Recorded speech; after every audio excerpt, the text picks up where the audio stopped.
Hello everyone. Welcome to Linux Forensics here at Pentester Academy.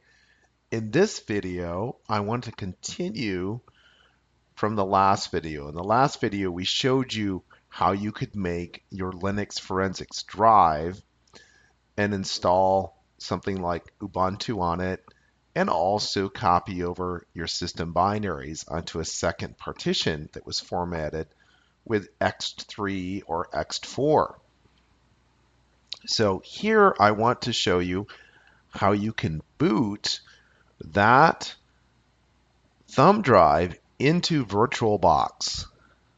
And this will allow you to update that system without having to tie up one of your computers for hours while you're trying to install SIFT. So here's the command. You're using an internal command inside of VirtualBox, and you're using the tool VirtualBox Manager, VBox Manage, and you tell it, I would like to run an internal command. Notice it's internal commands, and the command is called create raw vmdk. You give it a file name for your output, and here I'm just putting it in my VirtualBox main directory, and I give it a raw disk. So this will take dev SDB, and it will create a VMDK file, a virtual hard disk file, for the device dev SDB. Now, a couple of things to note. This assumes that your device is dev SDB.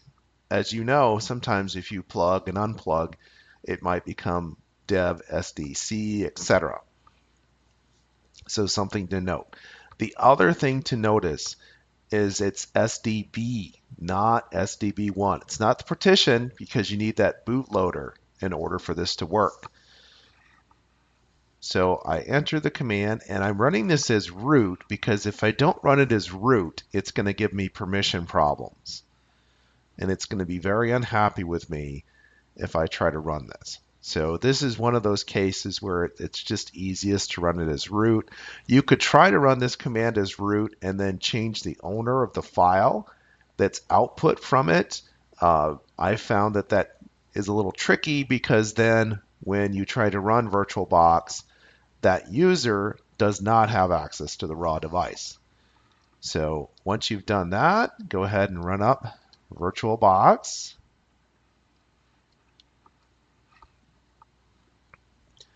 Create a new system, and I'm going to call this one Linux Live.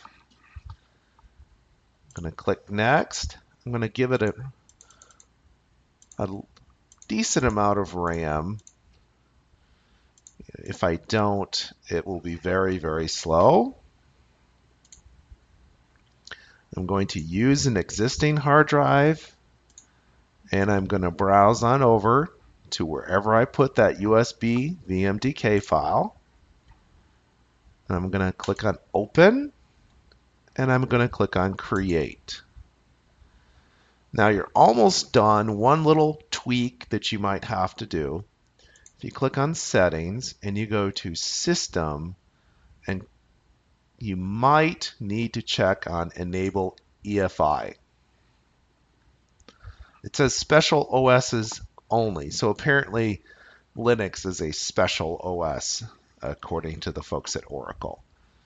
So once you do that, I should be able to go ahead and start.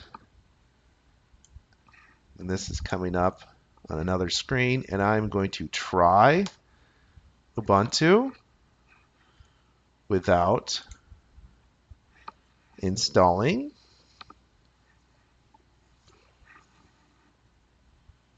And it's giving me some warnings, but sure enough, I'm getting Ubuntu installed.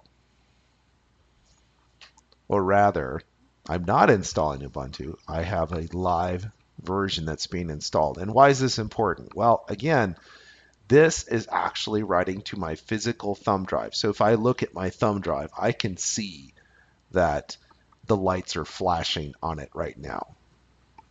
And of course, as with all live Linux systems, it is a bit slow,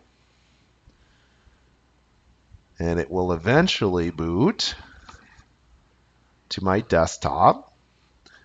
And here it is.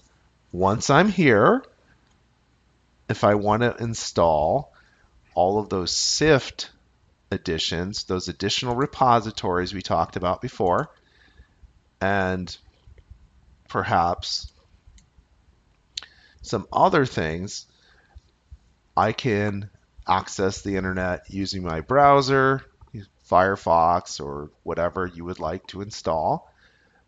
And then I can have a live Linux thumb drive that is running something with a bunch of forensic stuff on it.